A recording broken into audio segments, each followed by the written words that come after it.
है पंजाब में कहाँ पे नहीं मिल रहे। हर तरफ अल्हम्दुलिल्लाह पीपल्स पार्टी के कैंडिडेट हैं, पीपल्स पार्टी के वर्कर हैं, पीपल्स पार्टी के जियाले हैं। वो 2008-9 के इलेक्शन में भी थे, वो 2013 के इलेक्शन में भी थे, वो 2018 के इलेक्शन में भी और 2023 के इलेक्शन में भी वो होंगे इंशाल्लाह। तो जब पीपल्स पार्टी का कैंडिडेट भी हल्का N89 में नहीं था तो उन्होंने क्या फिर उसी भुट्टो को वोट डाला था जो नज़र नहीं आते?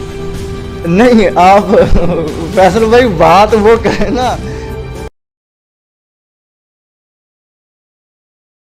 अस्सलाम वालेकुम नाजरीन, आप देख रहे हैं सोशल मीडिया चैनल देख रहा है पाकिस्तान और मैं हूं फैसल शहजाद।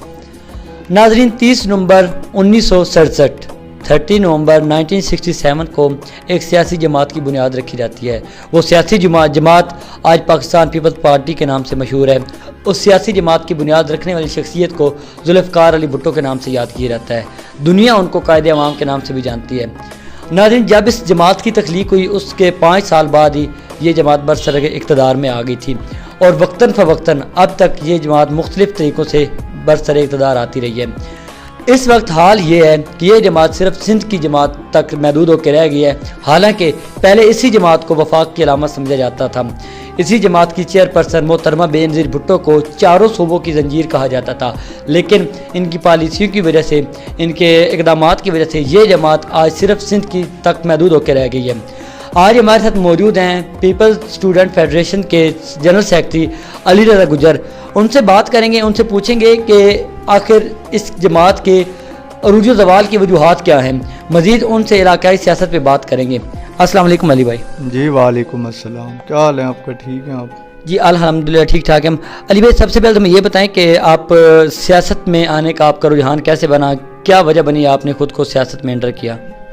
देखे जी, मेरे वालिद साहब जो थे वो सियासी थे। पहला इलेक्शन उन्होंने जनरल कौंसलर का लड़ा, ठीक है। उसके बाद वो उन्होंने जो है 2006 में नायब नाज़िम के लिए उन्होंने इलेक्शन लड़ा, जब चौधरी अज़हर महमूद खरल साहब थे हमारे वालिद साहब के साथ पैनल में नाज़िम थे और मेरे वालिद साहब नीचे नायब नाज़िम थे। लेकिन बदकिस्मती ये कि हमें शिकस्त का सामना करना पड़ा। उस चीज़ को देखते हुए फिर 2009 का इलेक्शन आ गया, 8 का इलेक्शन, जिसमें मेरे वालिद साहब के बड़े करीबी दोस्त चौधरी खालिद महमूद कलियार साहब, मियाँ खालिद कलियार साहब, उन्होंने पीपल्स पार्टी के प्लेटफार्म से MPA का इलेक्शन लड़ा। लेकिन मेरे वालिद साहब ने उनके साथ रहे, कंपेन की। ये चीज़ उस टाइम से जो है मैंने अपने माइंड में बिठा ली थी कि मैंने अपने वालिद साहब के नक्शे कदम पे चलना है। और उसके बाद फिर मेरे वालिद साहब 2011 में इंतकाल कर गए, अल्लाह पाक उनको जन्नत में जगह दे।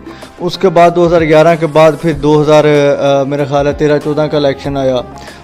उसमें जो है हमने फिर ये फ़िलहाल कैंडिडेट नहीं था, नून लीग को सपोर्ट किया। अब 2018 का इलेक्शन आया, वो भी मैंने बड़े अच्छे तरीके से उसको हैंडल किया। असलम मडियाना साहब है मेरे, बहुत ही अच्छे बुजुर्ग हैं, काबिल इज़्ज़त हैं, ठीक है। अब अल्हम्दुलिल्लाह पार्टी ने मुझे PSF में एक ओहदा दिया जनरल सेक्रेटरी का, जिसको मैं लेके चल रहा हूँ। तो आपके सामने है जो भी सूरत हाल है अब। अच्छा, आजकल जो हम रुझान देख रहे हैं, आप क्योंकि नौजवान भी हैं और सोशल मीडिया से अवेयर भी हैं, काफ़ी चीज़ें आप सब जानते हैं। हमने देखा कि नौजवानों का ज़्यादातर रुझान जो है वो पाकिस्तान तहरीक इंसाफ की तरफ है और ओवरऑल नौजवानों के अलावा भी अगर देखा जाए तो इस वक्त जो एक पब्लिक है वो पाकिस्तान तहरीक इंसाफ के साथ है। तो आपको रिसेंटली ओहदा मिला, जिस तरह भी आप बता रहे हैं कि आप हैं तो आप बचपन से इसी पार्टी में ही, लेकिन ओहदा भी आपको मिला है। तो आपको नहीं लगता कि ये एक गलत फैसला है कि आप पीपल्स पार्टी की बजाय किसी और जमात में जा सकते थे जिसका आने वाले वक्तों में मुस्तकबिल भी हो? देखे, मैं मेरे वालिद साहब पीपल्स पार्टी में थे, ठीक है।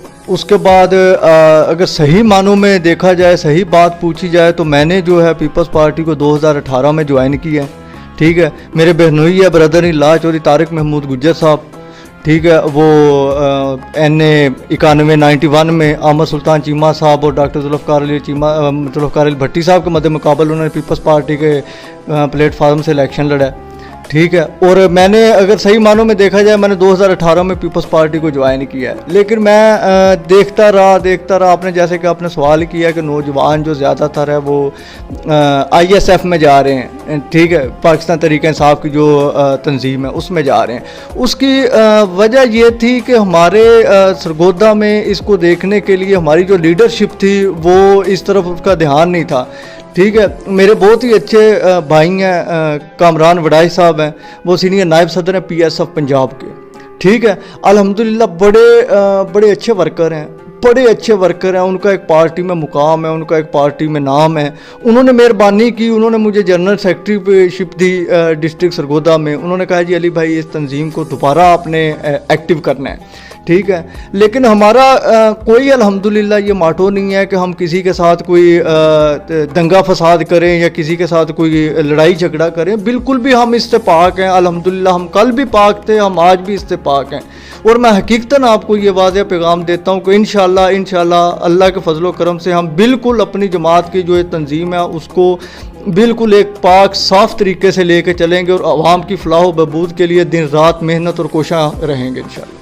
अभी आप कह रहे हैं कि हमारी जो लीडरशिप है उसका ध्यान ही नहीं इस तरफ था कि सरगोदा में या पंजाब के मुख्तलिफ एरियाज़ में इसको प्रॉपरली एक्टिव किया जाए। तो जब एक लीडरशिप का ध्यान नहीं है इस तरफ तो फिर बात फिर वही आ जाती है कि ये तो फिर कोई बात ना हुई ना। आप जब आपकी लीडरशिप ही आपके साथ नहीं है तो फिर आप ज़ाती तौर पे आप क्या कर सकेंगे? देखिए, हम पूरी कोशिश करेंगे अपनी ज़ाती तौर पे इसको लेके चलने की। मेरी एक दो दफ़ा अपनी लीडरशिप से मीटिंग हो चुकी है। उन्होंने मुझे यकीन दहानी करवाई है डिस्ट्रिक्ट सरगोदा में, डिवीज़न सरगोदा में। मेरे जो डिवीज़नल सदर हैं काजी असद गुज्जर साहब PSF के, मैं उनसे मुलाकात करके आया हूँ। उन्होंने भी मुझे यकीन दहानी करवाई है। वो भी बड़े एक्टिव बंदे हैं। काजी असद साहब हैं और डिस्ट्रिक्ट के जो मेरे प्रेसिडेंट हैं अदनान वडाई साहब हैं, सीनियर नायब सदर पंजाब हैं कामरान वडाई साहब हैं। बड़े अच्छे PSF के ये बड़े अच्छे नौजवान हैं। ठीक है, मैं अगर आज PSF में खड़ा हूँ तो मैं इन्हीं की बदौलत खड़ा हूँ PSF में। और पूरी कोशिश के साथ इंशाल्लाह मैं अपने डिस्ट्रिक्ट को इन नौजवानों को आगे लेके बढ़ूँगा और इंशाल्लाह जो भी नौजवानों के हकूक़ हो इंशाल्लाह मैं पूरी कोशिश करूँगा उनको पूरा करने के लिए। आपकी जो पार्टी है पाकिस्तान पीपल्स पार्टी, क्योंकि मैं सवाल इसलिए पाकिस्तान पीपल्स पार्टी के हवाले से कर रहा हूँ, आपकी जो जमात है जो तंजीम है ये उसी की सियासी विंग है। ठीक है, तो उसका आने वाले वक्तों में मुस्तकबिल क्या है, क्या नज़र आ रहा है आपको? जी इंशाल्लाह अच्छा मुस्तकबिल है। हम तो देख रहे हैं वज़ीर आज़म बिलावल साहब को, इंशाल्लाह हमारी ख्वाहिश है।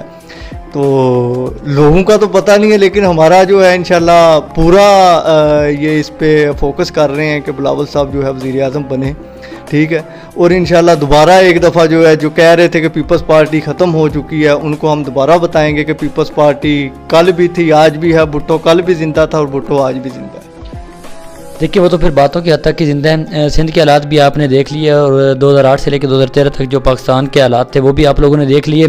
कहने के तो ये बातें ठीक है कि भुट्टो कल भी ज़िंदा था, भुट्टो आज भी ज़िंदा है, लेकिन उसका जो ज़िंदा रहना है वो मेरे ख्याल में आवाम के लिए ठीक नहीं है, क्योंकि आवाम उसी भुट्टो को जो भी सिंध में वोट मिलता है उसी भुट्टो के नाम से मिलता है। पता आपको भी है कि जो आपकी पार्टी की लीडरशिप की जो पुराने वक्तों में उनके जो कारकर्दगी रही है। अच्छा, बात अगर करें हमारे पंजाब की, तो पंजाब में तो बिल्कुल पाकिस्तान पीपल्स पार्टी का भी तो नाम निशान भी नहीं था। इवन ये कि कहते हैं कि कैंडिडेट्स भी नहीं मिलते। तो ये सारी चीज़ें फिर कैसे आप हैंडल करेंगे? आने वाले नेक्स्ट साल में इलेक्शन है। देखें, पंजाब में कहाँ पे नहीं मिल रहे, हर तरफ अल्हम्दुलिल्लाह पीपल्स पार्टी के कैंडिडेट हैं, पीपल्स पार्टी के वर्कर हैं, पीपल्स पार्टी के जाले हैं। वो 2008-9 के इलेक्शन में भी थे, वो 2013 के इलेक्शन में भी थे, वो 2018 के इलेक्शन में भी और 2023 के इलेक्शन में भी वो होंगे इंशाल्लाह। आप 2023 का इलेक्शन आप देखेंगे खुद इस चीज़ को आप मानेंगे कि पीपल्स पार्टी कल भी थी, पीपल्स पार्टी आज भी है। और इंशाल्लाह अज़ीज़ बफ़ज़ल खुदा बिलावल भुट्टो साहब जो हैं वो वज़ीर आज़म बनने जा रहे हैं 2023 में इंशाल्लाह। अच्छा, आपने कहा कि मैं सिर्फ पिछले इलेक्शन की बात नहीं करता, 2018 के इलेक्शन की बात करता हूँ। आप कह रहे हैं कि 2018 के इलेक्शन में भी पाकिस्तान पीपल्स पार्टी के जाले मौजूद थे। तो जब पीपल्स पार्टी का कैंडिडेट भी हल्का N89 में नहीं था तो उन्होंने क्या फिर उसी भुट्टो को वोट डाला था जो नज़र नहीं आते? नहीं, आप फैसल भाई बात वो करें ना, देखे जब उस टाइम भी इनकी कोई मेरे ख्याल में सीट एडजस्टमेंट थी में भी। ठीक है, किसके साथ? नून लीग के साथ थी। ऑफिशियली तो कोई बात नहीं, 2018 में तो एक दूसरे के खिलाफ बयान देते रहे हैं। बयानात और चीज़ होती है, सियासी बयानात होते हैं, वो चलते रहते हैं। उसको आपको नहीं लगता कि ये मुनाफकत होती है? मतलब सियासी बयानात और होते हैं और अंदर चीज़ें और होती हैं। नहीं नहीं नहीं नहीं, ये मुनाफकत सियासत है फैसल भाई, सियासत है, ये चलती रहती है।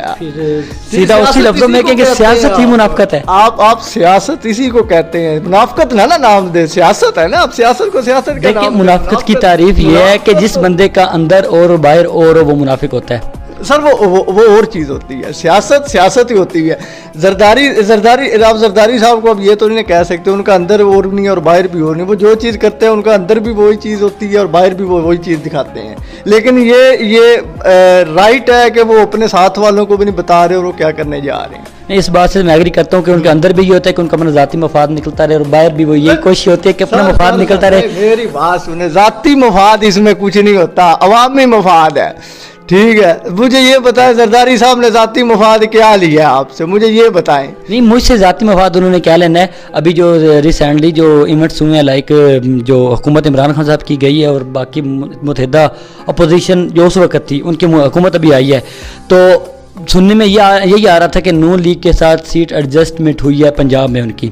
ठीक है, आपको पता है नून लीग का पंजाब में ठीक ठाक वोट था, तो जब नून लीग के साथ सीट एडजस्टमेंट हुई है तो ओबियसली इसका मतलब ये है कि उन्होंने अपनी पार्टी का फ़ायदा उसमें से उठाया है। देखें जी, मुझे तो ये भी कह रहे, मैं तो ये भी सुन रहा हूँ फिलहाल कि ये हमारा जो हल्का है NA89 वहाँ पे भी सीट एडजस्टमेंट होने जा रही है। लेकिन वहाँ पे जब तक पार्टी पॉलिसी वाज़ेह नहीं हो जाती उस वक्त मैं कैसे कह सकता हूँ कि ये सीट एडजस्टमेंट फैसला भी हो सकती है। ठीक है, लेकिन ये मुझे नहीं लगता कि ये जो है पार्टी पॉलिसी के बगैर या पार्टी ये चाहती नहीं है कि नून लीग के साथ NA89 में सीट एडजस्टमेंट की जाए।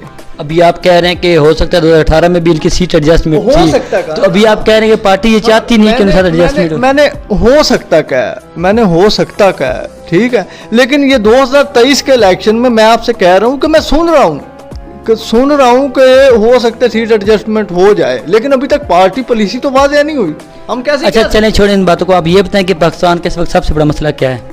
पाकिस्तान का इस वक्त सबसे बड़ा मसला बेरोज़गारी है, महंगाई है।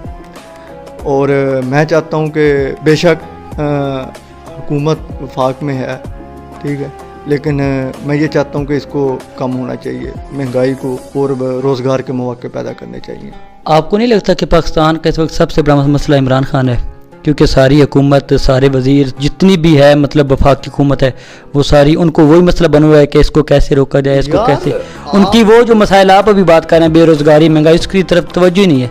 आप घुमा फिरा के फिर उधर बात ले आते हैं ना, मेरी बात सुने। जो रियलिटीज हैं, जो ग्राउंड रियलिटीज है, मैं उनकी बात कर रहा हूँ। ये रियलिटी नहीं है क्या? बेरोजगारी महंगाई रियलिटी, उस पर हुकूमत क्या करिए यार? कम करे ना, बात तो ये है कि महंगाई को कंट्रोल करें। वो कम करेगी तो कम होगी ना, जब वो उनकी तवज्जो ही सारी इमरान खान की तरफ है तो वो कैसे कम करेगी? देखें, हर चीज़ हैंडल करनी, एक घर है ना, घर का एक जो बड़ा है ना, उसने बच्चों को भी देखना है, उसने बाहर के मामलात भी देखने हैं, उसने अपना ज़मींदारा भी देखना है, सारे मामलात उसने देखने हैं, फिर वो आहिस्ता आहिस्ता होता है ना। लेकिन मैं कह रहा हूँ कि गवर्नमेंट इस पे करे, एक्शन ले, महंगाई को कम करे, बेरोज़गारी इतनी है, रोज़गार के मौके पैदा करे, ठीक है। दूसरे बाहर वाले जो ममालिक हैं उनके साथ मुआहदे करे, उनको इधर इंडस्ट्रियाँ लगाने दे आगे, ताकि लोगों के लिए, नौजवानों के लिए रोज़गार पैदा हो। और हकीकत बात है, मैं आपको हकीकत बात बताऊं, अगर मैं कल भी बोलूँगा तो अपने नौजवानों की आवाज़ बन के बोलूँगा, अगर मैं आज बोल रहा हूँ तो मैं अपने नौजवानों की आवाज़ बन के बोल रहा हूँ, ठीक है। मेरे इतने नौजवान, इतने एजुकेटेड नौजवान हैं, जो बिल्कुल, जो आप देख रहे हैं, आपके सामने, आप डेली आप देखते हैं कि कितने नौजवान, एजुकेटेड नौजवान हैं, बेरोज़गार हैं, ठीक है। उनकी कोई सुनता नहीं है, उनकी कोई आवाज़ नहीं बन रहा, ठीक है। उनकी आवाज़ बने ना, ये मौके पैदा करें आगे।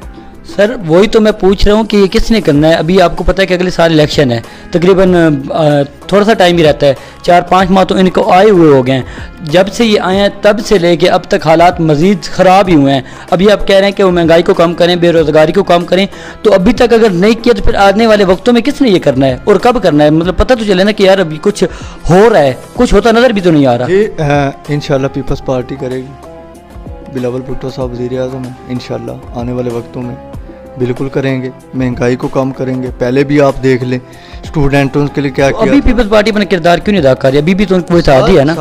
पीपल्स पार्टी अपना किरदार अदा कर रही है, ठीक है। पीपल्स पार्टी में आप देख लें शाजिया मरी साहब है, चेयरपर्सन है बेज़रीन का स्पोर्ट प्रोग्राम की, ठीक है। और बेनज़ीर का इनकम सपोर्ट प्रोग्राम आप देख रहे हैं चल रहे हैं। हमने देखा है जब पंजाब में पहले अभी तहरीक इंसाफ की हुकूमत आई है, उससे पहले जब वो चेयरपर्सन थी तो उन्होंने वो जो 14,000 मिल रहा था उसको 2,000 कर दिया। अभी दोबारा तहरीक इंसाफ ने आके पंजाब में उसको 14,000 किया है, तो उल्टा उन्होंने वो नुकसान ही किया ना, जो जिनको पहले 14,000 मिल रहे थे उनको 2,000 मिलना शुरू हो गए। तो ये कौन सा फिर उन्होंने अच्छा काम किया? अब 20,000 है। अच्छा, अब 20,000 है। किधर, पंजाब में या कहाँ पे? सर पंजाब में। पंजाब में 20,000 है, सिंध में कितना है? सिंध का मुझे नहीं पता, मुझे आप पंजाब का पूछे, मुझे आप पंजाब में मेरी बात सुनिए। Director Benazir income support programme के साथ मीटिंग हुई है, मैं कल उनके पास बैठ के। अच्छा, हमने ये सुना है कि जो एहसास प्रोग्राम है उन्होंने अमाउंट बढ़ाई है। पहले जो एहसास प्रोग्राम है जो तहरीक इंसाफ डील कर रही है, अभी आप हमें ये खबर दे रहे हैं कि अभी 20,000 हो गया है। ये ऑफिशियल खबर है या फिर वही सियासी बयान है? सर ऑफिशियल खबर है, सियासी बयान नहीं है। अच्छा, ठीक है। और कल हमारी मीटिंग भी हुई थी, उन्होंने भी यही बताया। ठीक है। और उनको अल्हम्दुलिल्लाह लोगों को मिल भी रहे हैं। ठीक है। शाजिया मरी साहबा इसकी चेयरपर्सन है, और उसके बाद 2-4 जो मिनिस्ट्रियाँ हमें और मिली हैं। अब हम और क्या कर सकते हैं, जितना हमारे पास है होल्ड हम उतना उसको लेके चल रहे हैं, और इंशाल्लाह आने वाले वक्तों में इंशाल्लाह पूरी कोशिश होगी कि इसको बेहतर से बेहतर बनाया जाए। अच्छा, अभी बात करते हैं इस इलाका की। तो इस इलाका में अपने जो आपके जियाले हैं, जो आपने अभी बताया कि हमारे जियाले भी हैं, वोटर्स भी हैं सारे हैं, उनको मुनज़्ज़म करने के लिए क्या तरीक़ेकार इख्तियार कर रहे हैं? देखिए, उनसे मुलाकातें करेंगे। ठीक है। ये हमारी जो तंजीम है, जो विंग है, अल्हम्दुलिल्लाह ये कुछ ही दिनों में बिल्कुल एक्टिव होगी। ठीक है। ये सारे अल्हम्दुलिल्लाह एक जियाले को घर जा के मिलेंगे, उनको मोटिवेट करेंगे। ठीक है, कि पार्टी वो ही है, सारा कुछ वो ही है। ठीक है। लेकिन हम आपके साथ खड़े होने के लिए आए हैं, आप भी हमारे साथ खड़े हों। ठीक है, ताकि इस मुल्क को दोबारा दलदल से निकाल के तरक्की की राह पे गामजन किया जाए। हल्का N89 से कोई उम्मीदवार आपका इलेक्शन लड़ने के लिए भी कोई चुन लिया है, या अभी तक उसकी प्लानिंग हो रही है, या फिर सीट एडजस्टमेंट ही करनी है? मेरे बड़े अच्छे भाई हैं, मेरे बड़े करीबी हैं, उन्होंने भी कल मेरे से यही सवाल पूछा था। उन्होंने कहा जी फलां कैंडिडेट आपके हल्के में आ रहे हैं, हमारे हल्के में आ रहे हैं, मतलब उनका मेरा एक ही हल्का है ना, फलां कैंडिडेट मेरे हल्के में आ रहा है। मैंने उनको कहा, मैंने कहा यार आप सब्र करें, इंशाल्लाह आपको हम सरप्राइज़ देंगे। तो उन्होंने फिर कहा, उन्होंने कहा नहीं अली भाई आप बताएं तो सही है। मैंने कहा यार आप थोड़ा सब्र कर ले, 1-2 दिन का मुझे टाइम दे, पार्टी पुलिस ही वाज़े हो जाए, सारा कुछ सामने आ जाएगा। अभी तो ये कंसेप्ट ही नहीं है, अभी तो कोई चीज़ ही नहीं आ रही। ठीक है। लेकिन अल्हम्दुलिल्लाह उम्मीद है कि इन्हीं दिनों में जो है ना कैंडिडेट का अनाउंसमेंट कर दी जाएगी पीपल्स पार्टी के, और पूरी कोशिश होगी हमारी कि हम जनाब इस हल्के की आवाम के लिए अपने तन मन धन की बाजी लगा दें। अच्छा, जिस तरह आपने कहा कि आप एक सरप्राइज़ देंगे, तो लग तो ऐसी रहा है कि कोई ऐसा कैंडिडेट होगा जो यहाँ पे चीमा ग्रुप हो गया, या फिर अंसर हरल हो गए, और जो ऑलरेडी स्ट्रॉन्ग कैंडिडेट्स हैं पाकिस्तान तहरीक इंसाफ के या पाकिस्तान मुस्लिम लीग नून के मोहसिन शाह नवाज रांझा साहब हैं, तो उनको कोई प्रॉपर्ली टक्कर देने वाला कैंडिडेट होगा आपका?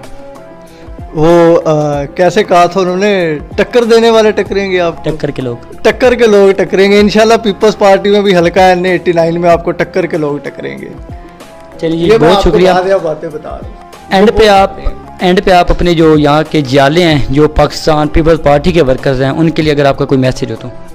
देखिए, मेरा उनके लिए यही मैसेज है कि पीपल्स पार्टी दोबारा एक्टिव हो रही है इंशाल्लाह पूरे पाकिस्तान में या पूरे पंजाब में, और मैं इंशाल्लाह अपने डिस्ट्रिक्ट सरगोदा में अपने पीपल्स पार्टी को, अपने नौजवानों के लिए दोबारा अपनी विंग को एक्टिव कर रहा हूं। और मेरी इनसे यही उम्मीद है, इनसे यही तवक्को है, इनसे यही इल्तिजा है कि दोबारा जो बैठ गए हैं पीपल्स पार्टी वाले, उनको मेरी दोबारा यही रिक्वेस्ट है कि आप दोबारा उठें अपनी पार्टी के लिए, जुल्फ़िकार अली भुट्टो के लिए, बेनज़ीर भुट्टो के लिए। आए हम मिल के जो है पाकिस्तान को दोबारा तरक्की की राह पे गामज़न करते हैं। नहीं, फिर एक दोबारा सवाल बन जाता है कि जुल्फ़िकार अली भुट्टो के लिए या बेनज़ीर भुट्टो के लिए, वो तो अपनी जो उन्होंने काम करने थे वो तो कर दिए, ये नहीं लगता कि आवाम के लिए उठना चाहिए? देखिए, वो नज़रिया था ना, एक नज़रिया था ना। जुल्फ़िकार अली भुट्टो अगर उठे तो आवाम के लिए उठे थे ना, बेनज़ीर भुट्टो अगर उठी थी तो वो आवाम के लिए उठी थी।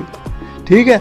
तो अगर हम उनके नज़रिए को लेके उठेंगे तो हम भी तो आवाम के लिए उठेंगे ना। चलिए, ठीक है जी। ये थे Chaudhry Ali Raza Gujjar, general secretary PSF Sargodha, और ये अपने तक कोशिश कर रहे हैं कि अपनी जो पार्टी है, जो अपनी पंजाब में अपनी तकरीबन आखिरी सांसें गिन रही थी, उसको प्रॉपरली दोबारा एक्टिव करें। ये एक हिम्मत का काम होता है कि आप डूबती कश्ती में जो बंदा सवार होता है उसकी हिम्मत होती है। इनकी हिम्मत को दाद देना पड़ेगी, और जिस तरह ये कोशिश कर रहे हैं, उम्मीद है कि ये अपनी पार्टी को मज़ीद मजबूत करेंगे। आज की इस वीडियो में इतने ही, मिलते हैं अपनी किसी नेक्स्ट वीडियो में। तब तक अपना और अपने मुल्क का ढेर सारा ख्याल रखिए। पाकिस्तान जिंदाबाद।